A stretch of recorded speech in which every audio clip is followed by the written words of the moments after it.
दोस्तों अॼु ही वीडियो जेका रखूं था पिया ही गैस जे बारे में आहे, वापडा जे बारे में न आहे। वापडा वारनि जो त अहिड़ो हशर आहे त उन्हनि खे त हाणे गारियूं ॾियण बि जेको आहे बेकार थी वियो आहे, उहो बेअसर थी वियो आहे। हालति इहा थी वई आहे त ही गैस वारा बि वापडा वारनि खां थोरो अञा मथे थी विया आहिनि। अॻ में इहो थींदो त गैस ईंदी हुई ऐं 24 कलाक हूंदे ई जंहिं महिल जंहिंखे ज़रूरत पए, कुझु पचाइणो आहे, कोई सुबुह जो मानी खाए थो, कोई देरि सां उथे थो, कंहिंखे मंझंदि जो मानी पचाइणी आहे, कंहिंखे शाम जो चांहि पीअणी आहे, त गैस अवेलेबल हूंदी। हाणे हालति इहा आहे त सुबुह जो सवेरे अचे थी पई गैस ऐं साबित जिते किथे कोन थी अचे। अच्छा, निंड मां उथो त गैस न आहे, मंझंदि जो अञा भाॼी मस अञा देगड़ी में विझो त गैस वई हली, राति जो त वरी इंतज़ारु कयो, करे करे आख़िर में होटल तां मानी घुरायो, पर बिल प्रॉपर अचे थो पियो। हिन जी बिलिंग कारकर्दगी ॾाढी ज़बरदस्त आहे ऐं बिल सां असरु छा थो थिए हाणे उहो तव्हांखे मां ॾेखारियां थो। ही उन मतिलबु कनेक्शन जो आहे जिते आख़िरी कनेक्शन आहे, गैस 2-3 सालनि में न आहे आई, पर ही ॾिसो बिल में छा छा असरु लॻल आहे। हाणे मथे ॾिसो जेको अॻ में न हूंदो हो ऐं हाणे इहो शुरू थियो आहे, जॾहिं गैस बंदि थी वई आहे त बिल थोरो वधी आहे। हाणे ही लॻियल आहे गैस चार्जिस, माना गैस जेको असुलु क़ीमत आहे उहो आहे 190 रुपया। ठीकु आहे। अच्छा, हे आहे मीटर रेंट। हाणे मीटर रेंट, मीटर ख़रीद थियल आहे, मीटर जो जॾहिं तव्हां कनेक्शन लॻारायो था त उनजी पेमेंट उन महिल वठी था छॾनि मीटर जी क़ीमत, पर किरायो बि वठनि था पिया, माना शइ तव्हांजी आहे पर उन्हनि जो किरायो उन्हनि खे 40 रुपया पर मंथ ॾियणो आहे। वरी उनखां पोइ वरी फिक्स चार्जिस, हाणे का ख़बर न आहे छा जी चार्जिस आहे, बसि फिक्स आहे।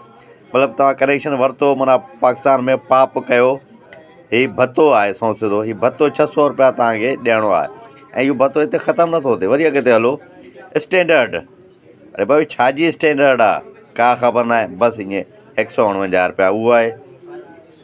वरी अॻिते हलो स्लो मीटर गैस चार्जिस, उहो घणो आहे 653 रुपया। थियणी त ईअं खपे त जॾहिं तव्हां वटि गैस नथी पहुचे पई त कंपनी खे फाइन थियणु खपे, उन्हनि ते ॾंड थियणु खपे त बाबा तव्हां ही चार्जिस वठो था पिया, मीटर रेंट था वठो पिया, फिक्स चार्जिस आणो था, गैस पोइ बि नथा पहुचायो पिया, त इहो उन्हनि ते जुर्मानो थियणु खपे। उल्टो सारिफ़ ते जुर्मानो आहे, छो त हुन वटि गैस नथी पुॼे त उल्टो हुन ते ॾंड 653 रुपया। अच्छा, वरी शर्म नथो अचे हिन गैस खाते वारनि खे, हिन मुल्क जी इंतिज़ामिया खे, त स्लो मीटर जो ते वरी GST लॻल आहे, माना 653 रुपया ॾंड आहे, उन ते वरी टैक्स आहे। यार का हद हूंदी आहे, को तुक हूंदो आहे। हाणे छा चइजे, चओ त खंभिजी वेंदव, गुम थी वेंदव, सची इहो चवंदो त। हाणे हीउ ॾिसो 118 रुपया तव्हां वरी उन ते टैक्स था भरियो जेको तव्हां ॾंड लॻो आहे उन ते, ऐं ॾंड बि इन लाइ लॻो आहे त तव्हां वटि गैस नथो अचे, माना तव्हांजी ग़लती आहे। वरी उन ते बि एडजस्टमेंट डेबिट 96 रुपया।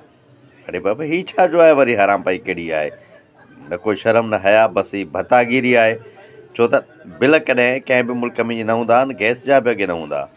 हाणे इहो सॼो मिलाए करे 1750 रुपयो कयो अथऊं, ऐं 1750 इन शइ जो आहे त तव्हां वटि गैस नथो अचे। जेके गैस अचे त हीअ बिल वरी हज़ारनि में हलियो वेंदो।